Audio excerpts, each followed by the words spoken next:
ആകാശവാണി.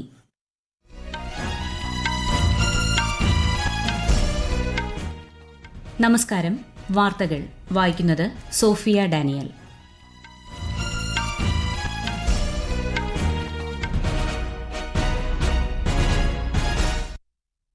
പ്രധാന വാർത്തകൾ. പശ്ചിമേഷ്യയിൽ സംഘർഷം വ്യാപിക്കുന്നു. ഇസ്രായേൽ ആക്രമണങ്ങൾക്ക് പിന്നാലെ തിരിച്ചടിച്ച് ഇറാൻ. പ്രധാനമന്ത്രി നരേന്ദ്രമോദിയുമായി ഇസ്രായേൽ പ്രധാനമന്ത്രി ബെഞ്ചമിൻ നെതന്യാഹു ഫോണിൽ സംസാരിച്ചു. അഹമ്മദാബാദ് വിമാനാപകടം സംബന്ധിച്ച അന്വേഷണം പുരോഗമിക്കുന്നു. ബ്ലാക്ക് ബോക്സ് കണ്ടെടുത്തു. ബോയിംഗ് ഡ്രീം ലൈനർ വിമാനങ്ങളിൽ സുരക്ഷാ പരിശോധന കർശനമാക്കാൻ എയർ ഇന്ത്യയ്ക്ക് DGCA നിർദ്ദേശം. കേരളത്തിൽ കാലവർഷം കനക്കുന്നു. ചുവപ്പ് ജാഗ്രത പ്രഖ്യാപിച്ച് കണ്ണൂരും കാസർഗോഡും വിദ്യാഭ്യാസ സ്ഥാപനങ്ങൾക്ക് ഇന്ന് അവധി. തീരദേശ മലയോര മേഖലകളിൽ ജാഗ്രതാ നിർദ്ദേശം. നിലമ്പൂരിൽ ഉപതെരഞ്ഞെടുപ്പിന് 4 ദിവസം ശേഷിക്കെ പ്രചാരണം ശക്തമാക്കി മുന്നണികൾ. LDF, UDF, NDA സ്ഥാനാർത്ഥികൾക്കായി പ്രമുഖ നേതാക്കൾ രംഗത്ത്.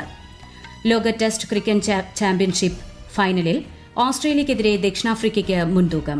അർദ്ധ സെഞ്ചുറിയുമായി ക്യാപ്റ്റൻ ബാവുമയും സെഞ്ചുറിയുമായി മാക്രോവും ക്രീസിൽ.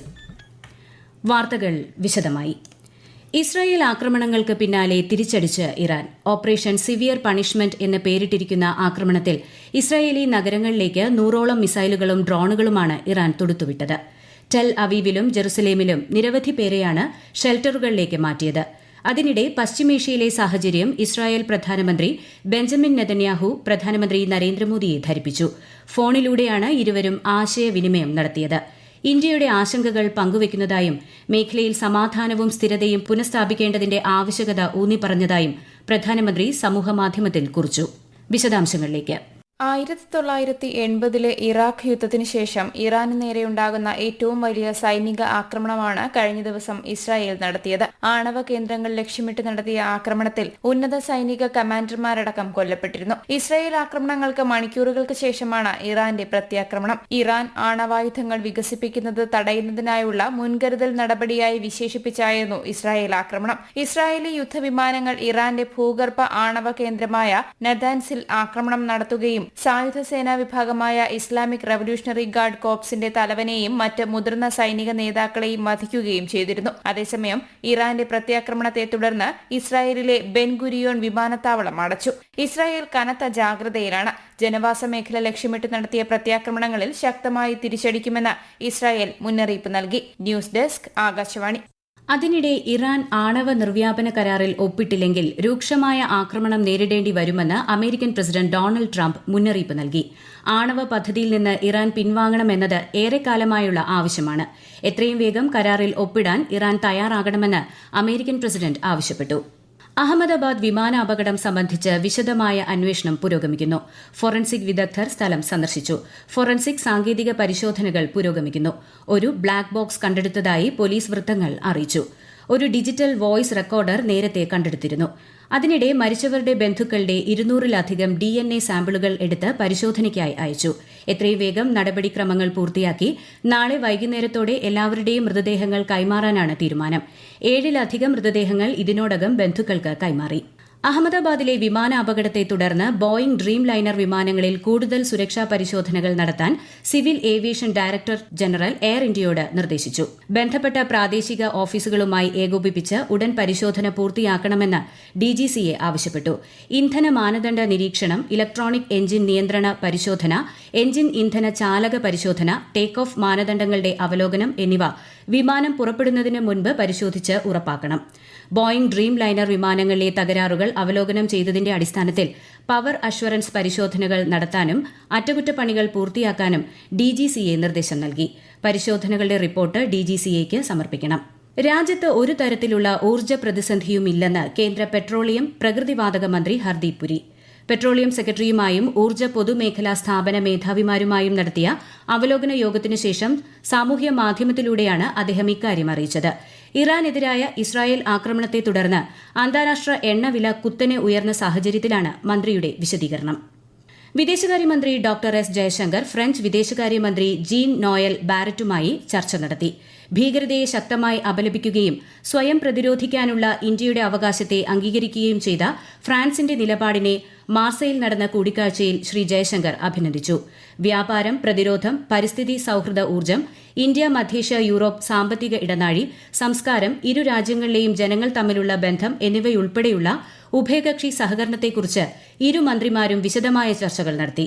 സാങ്കേതികവിദ്യ, നിർമ്മിത ബുദ്ധി, സൈബർ സുരക്ഷ, ബഹിരാകാശ മേഖലകളിലെ അവസരങ്ങൾ എന്നിവയും ചർച്ചയായി. ഇന്ത്യ മംഗോളിയ സംയുക്ത സൈനിക അഭ്യാസമായ നൊമാഡിക് എലിഫന്റിന്റെ 17ാമത് പതിപ്പ് മംഗോളിയയിലെ ഉലൻബത്താറിൽ സമാപിച്ചു. സമാപന ചടങ്ങിൽ സംസാരിച്ച പ്രതിരോധ സെക്രട്ടറി രാജേഷ് കുമാർ സിംഗ് ഇന്ത്യൻ സൈനികരുടെ പ്രകടനത്തെയും സമർപ്പണ മനോഭാവത്തെയും അഭിനന്ദിച്ചു. ഇന്ത്യയും മംഗോളിയയും തമ്മിലുള്ള സൌഹൃദത്തിന്റെ, പരസ്പര വിശ്വാസത്തിന്റെയും സാംസ്കാരിക ബന്ധങ്ങളുടെയും സാക്ഷ്യമാണ് ഈ അഭ്യാസമെന്ന് അദ്ദേഹം പറഞ്ഞു. ഈ വാർത്തകൾ ആകാശവാണിയിൽ നിന്ന്. ആകാശവാണി വാർത്തകളും വാർത്താധിഷ്ഠിത പരിപാടികളും All India Radio News Thiruvananthapuram YouTube ചാനലിലും All India Radio News Thiruvananthapuram Facebook പേജിലും AR News_ തിരുവനന്തപുരം ഇൻസ്റ്റഗ്രാം അക്കൌണ്ടിലും AR News_TVM X ഹാൻഡിലും ലഭ്യമാണ്. 11ാമത് അന്താരാഷ്ട്ര യോഗ ദിനത്തിന് മുന്നോടിയായി ഭൂമിക്കായി ഏക ആരോഗ്യത്തിനായി എന്ന പ്രമേയത്തെ അടിസ്ഥാനമാക്കിയുള്ള ആഗോള ഉച്ചകോടി ഇന്ന് ന്യൂഡൽഹിയിൽ നടക്കും. കേന്ദ്ര ആയുഷ് മന്ത്രാലയമാണ് ഉച്ചകോടി സംഘടിപ്പിക്കുന്നത്. 1000 പേർ നേരിട്ടും നിരവധി പേർ വെർച്വലായും പരിപാടിയിൽ പങ്കെടുക്കും. ബഹ്റൈൻ, അമേരിക്ക, UK, ദക്ഷിണ കൊറിയ തുടങ്ങിയ രാജ്യങ്ങളിലെ വിദഗ്ധരും സംബന്ധിക്കും. കഴിഞ്ഞ ദശാബ്ദത്തിൽ യോഗയുടെ സ്വാധീനം എന്ന പഠന റിപ്പോർട്ടും ഉച്ചകോടിയിൽ പുറത്തിറക്കും. അന്താരാഷ്ട്ര യോഗ ദിനാചരണത്തോടനുബന്ധിച്ച് കേന്ദ്ര വാർത്താ വിതരണ പ്രക്ഷേപണ മന്ത്രാലയത്തിന് കീഴിലുള്ള സെൻട്രൽ ബ്യൂറോ ഓഫ് കമ്മ്യൂണിക്കേഷൻ തിങ്കളാഴ്ച തിരുവനന്തപുരത്ത് സംയോജിത ബോധവൽക്കരണ പരിപാടി സംഘടിപ്പിക്കും. നെട്ടയം ശാരദ കോളേജ് ഓഫ് നഴ്സിംഗിൽ നടക്കുന്ന പരിപാടിയിൽ യോഗ അവതരണം, ക്ലാസ്, കലാപരിപാടികൾ എന്നിവ നടക്കും. CBC additional director general V. Palaniswami അധ്യക്ഷത വഹിക്കും. ക്രിപ്റ്റോ കറൻസിയിൽ നിക്ഷേപിച്ച് നികുതി വെട്ടിപ്പ് നടത്തുന്നതും കണക്കിൽപ്പെടാത്ത വരുമാനം സംബന്ധിച്ചും അന്വേഷണം നടത്തുമെന്ന് കേന്ദ്ര പ്രത്യക്ഷ നികുതി ബോർഡ്. വെർച്വൽ ഡിജിറ്റൽ അസറ്റ് ഇടപാടുകളിൽ ഏർപ്പെട്ടിരിക്കുന്നതും ആദായനികുതി നിയമം പാലിക്കാത്തതുമായ സ്ഥാപനങ്ങളെയും വ്യക്തികളെയും കണ്ടെത്തുന്നതിനാണ് പരിശോധന. കേരളത്തിൽ വരും ദിവസങ്ങളിൽ അതിതീവ്ര മഴയ്ക്ക് സാധ്യതയുണ്ടെന്ന് കേന്ദ്ര കാലാവസ്ഥാ വകുപ്പ്. കണ്ണൂർ, കാസർഗോഡ് ജില്ലകളിൽ ഇന്ന് ചുവപ്പ് ജാഗ്രത പ്രഖ്യാപിച്ചു. തിരുവനന്തപുരം, കൊല്ലം, ആലപ്പുഴ ഒഴികെയുള്ള ജില്ലകളിൽ ഇന്ന് ഓറഞ്ച് ജാഗ്രതയാണ്. ചക്രവാത ചുഴിയുടെയും പടിഞ്ഞാറൻ കാറ്റിന്റെയും സ്വാധീനത്താൽ ഇന്നു മുതൽ മറ്റന്നാൾ വരെ അതിതീവ്ര മഴയ്ക്കും ശക്തമായ കാറ്റിനും സാധ്യതയുണ്ട്. മോശം കാലാവസ്ഥ കണക്കിലെടുത്ത് കേരള, കർണാടക, ലക്ഷദ്വീപ് തീരങ്ങളിൽ ചൊവ്വാഴ്ച വരെ മത്സ്യബന്ധനത്തിന് വിലക്കേർപ്പെടുത്തി. മലയോര കടൽത്തീര മേഖലയിലേക്കുള്ള വിനോദയാത്രകൾ പരമാവധി ഒഴിവാക്കണമെന്നും നിർദ്ദേശമുണ്ട്. കൊച്ചി ധനുഷ്കോടി ദേശീയപാതയുടെ ഭാഗമായ മൂന്നാർ ഗ്യാപ്പ് റോഡ് വഴിയുള്ള രാത്രികാല റോഡ് ഗതാഗതം ഈ മാസം 17 വരെ നിരോധിച്ചു.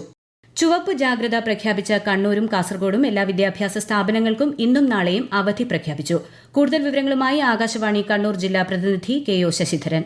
ചൊവ്വാഴ്ച വരെ ഒറ്റപ്പെട്ടയിടങ്ങളിൽ 40 മുതൽ 50 വരെ കിലോമീറ്റർ വേഗതയിലും ചിലയവസരങ്ങളിൽ 60 കിലോമീറ്റർ വേഗതയിലും കാറ്റടിക്കാൻ സാധ്യതയുണ്ടെന്ന് കേന്ദ്ര കാലാവസ്ഥാ വകുപ്പ് പ്രവചിച്ചിട്ടുണ്ട്. കണ്ണൂരിൽ ഇന്നലെ വൈകുന്നേരം മുതൽ തുടർച്ചയായി മഴ ലഭിക്കുന്നുണ്ടെങ്കിലും മഴയുടെ തീവ്രത കുറവാണ്. റെഡ് അലർട്ട് പ്രഖ്യാപിച്ച സാഹചര്യത്തിൽ ജില്ലാ ഭരണകൂടം ജാഗ്രതാ നിർദ്ദേശം നൽകിയിട്ടുണ്ട്. ജില്ലയിലെ വിദ്യാലയങ്ങൾ, ട്യൂഷൻ സെന്ററുകൾ, മദ്രസകൾ, അങ്കണവാടികൾ എന്നിവ ഇന്നും നാളെയും പ്രവർത്തിക്കരുതെന്നും ജില്ലാ കലക്ടർ അറിയിച്ചിട്ടുണ്ട്. നിലമ്പൂരിൽ ഉപതെരഞ്ഞെടുപ്പിന് 4 ദിവസം ശേഷിക്കെ പ്രചാരണം ശക്തമാക്കി രാഷ്ട്രീയ പാർട്ടികൾ. LDF സ്ഥാനാർത്ഥി M. സ്വരാജിന്റെ പ്രചാരണത്തിനായി മുഖ്യമന്ത്രിയും CPIM മുതിർന്ന നേതാവുമായ പിണറായി വിജയൻ 2 ദിവസം നിലമ്പൂരിലുണ്ടാകും. കോൺഗ്രസ് സ്ഥാനാർത്ഥി ആര്യാടൻ ഷൌക്കത്തിന്റെ പ്രചാരണത്തിനായി മുതിർന്ന നേതാവും MP-യുമായ പ്രിയങ്ക ഗാന്ധി മണ്ഡലത്തിലെത്തി. NDA സ്ഥാനാർത്ഥി മോഹൻ ജോർജിനായി സംസ്ഥാന നേതാക്കൾ അടക്കം മണ്ഡലത്തിലുണ്ട്. സ്വതന്ത്ര സ്ഥാനാർത്ഥി PV അൻവറും പ്രചാരണം ശക്തമാക്കിയിട്ടുണ്ട്. ഈ മാസം 19-നാണ് വോട്ടെടുപ്പ്. വോട്ടെണ്ണൽ 23-ന്. മിഥുനമാസ പൂജകൾക്കായി ശബരിമല നട ഇന്ന് തുറക്കും. വൈകിട്ട് 5-ന് തന്ത്രിമാരായ കണ്ഠര രാജീവര്, കണ്ഠര ബ്രഹ്മദത്തൻ എന്നിവരുടെ സാന്നിധ്യത്തിൽ മേൽശാന്തി അരുൺകുമാർ നമ്പൂതിരി നട തുറന്ന് ദീപം തെളിയിക്കും. ഇന്ന് പൂജകളൊന്നും ഉണ്ടാവില്ല. ലോർഡ്സിൽ നടക്കുന്ന ലോക ടെസ്റ്റ് ക്രിക്കറ്റ് ചാമ്പ്യൻഷിപ്പ് ഫൈനലിൽ ഓസ്ട്രേലിയയ്ക്കെതിരെ ദക്ഷിണാഫ്രിക്കയ്ക്ക് മുൻതൂക്കം. 3-ാം ദിവസമായ ഇന്നലെ ഓസീസിന്റെ 2ാം ഇന്നിംഗ്സ് 207 റൺസിന് അവസാനിച്ചു. അർദ്ധ സെഞ്ചുറിയുമായി ക്യാപ്റ്റൻ ബാവുമയും സെഞ്ചുറിയുമായി ഏഡൻ മാക്രവും ക്രീസിലുണ്ട്. പ്രധാന വാർത്തകൾ വീണ്ടും. പശ്ചിമേഷ്യൻ സംഘർഷം വ്യാപിക്കുന്നു. ഇസ്രായേൽ ആക്രമണങ്ങൾക്ക് പിന്നാലെ തിരിച്ചടിച്ച് ഇറാൻ. പ്രധാനമന്ത്രി നരേന്ദ്രമോദിയുമായി ഇസ്രായേൽ പ്രധാനമന്ത്രി ബെഞ്ചമിൻ നെതന്യാഹു ഫോണിൽ സംസാരിച്ചു. അഹമ്മദാബാദ് വിമാനാപകടം സംബന്ധിച്ച് അന്വേഷണം പുരോഗമിക്കുന്നു. ബ്ലാക്ക് ബോക്സ് കണ്ടെടുത്തു. ബോയിംഗ് ഡ്രീം ലൈനർ വിമാനങ്ങളിൽ സുരക്ഷാ പരിശോധന കർശനമാക്കാൻ എയർ ഇന്ത്യയ്ക്ക് DGCA നിർദ്ദേശം. കേരളത്തിൽ കാലവർഷം കനക്കുന്നു. ചുവപ്പ് ജാഗ്രത പ്രഖ്യാപിച്ച കണ്ണൂരും കാസർഗോഡും വിദ്യാഭ്യാസ സ്ഥാപനങ്ങൾക്ക് ഇന്ന് അവധി. തീരദേശ മലയോര മേഖലകളിൽ ജാഗ്രതാ നിർദ്ദേശം. നിലമ്പൂരിൽ ഉപതെരഞ്ഞെടുപ്പിന് 4 ദിവസം ശേഷിക്കെ പ്രചാരണം ശക്തമാക്കി മുന്നണികൾ. ലോക ടെസ്റ്റ് ക്രിക്കറ്റ് ചാമ്പ്യൻഷിപ്പ് ഫൈനലിൽ ഓസ്ട്രേലിയയ്ക്കെതിരെ ദക്ഷിണാഫ്രിക്കയ്ക്ക് മുൻതൂക്കം. അർദ്ധ സെഞ്ചുറിയുമായി ക്യാപ്റ്റൻ ബാവുമയും സെഞ്ചുറിയുമായി മാക്രവും ക്രീസിൽ. വാർത്തകൾ കഴിഞ്ഞു. അടുത്ത വാർത്താ പ്രക്ഷേപണം ഉച്ചയ്ക്ക് 12:30.